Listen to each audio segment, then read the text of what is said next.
খেতি নকৰিব তেওঁলোকৰ পথাৰত খাজনা 5 গুণ বঢ়াই দিব। ভাল হ'ব নে বেয়া হ'ব? 1 নম্বৰ।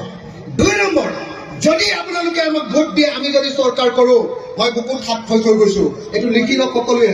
আজি গৈ সকলোৱে ডায়েৰী নহলে বা কেলেণ্ডাৰ থাকে নহয়, কেলেণ্ডাৰত লিখি থৈ দিয়ক যে অখিল গগৈয়ে আজি কৈছে, আজিৰ তাৰিখত লিখি থৈ দিয়ক যে অখিল গগৈয়ে কৈছে যে যদি ৰাইজৰ দলে চৰকাৰত থাকে বা ৰাইজৰ দলে চৰকাৰ গঠন কৰে, তেতিয়াহ'লে খেতিয়কবিলাকে যিবিলাক উপাৰ্জন কৰিব, উৎপাদন কৰিব।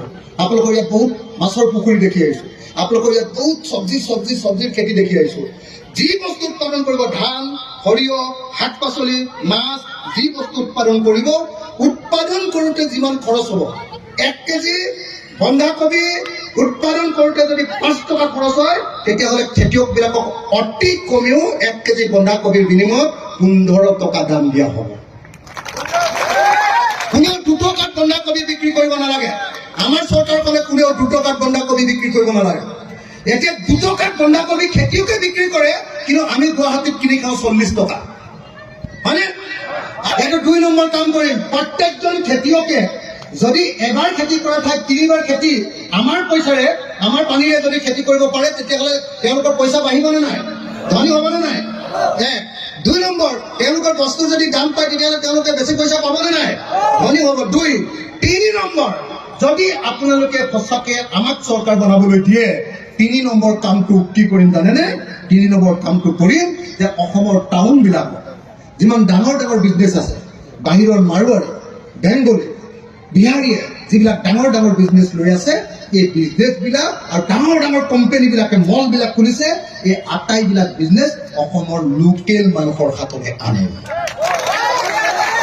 এইটো 3 নম্বৰ। শুনি লওক, এটা কথাও ইফাল সিফাল নহয়, যিটো কম শিলৰ দেখা।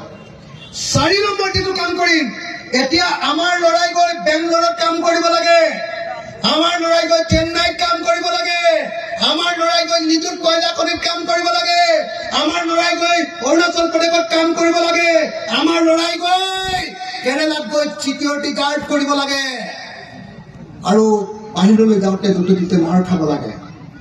আমি যদি চৰকাৰ কৰো, তেতিয়াহ'লে গাঁৱে গাঁৱে ইণ্ডাষ্ট্ৰি খোলা হ'ব। কি ইণ্ডাষ্ট্ৰি?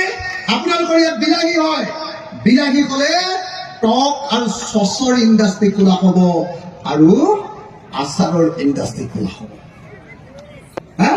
প্ৰত্যেকটো অঞ্চলত কোল্ড ষ্টৰেজ কৰি বস্তুবিলাক ৰখা হ'ব, যেতিয়া দাম পাব তেতিয়া বিক্ৰী কৰিবলৈ দিয়া হ'ব।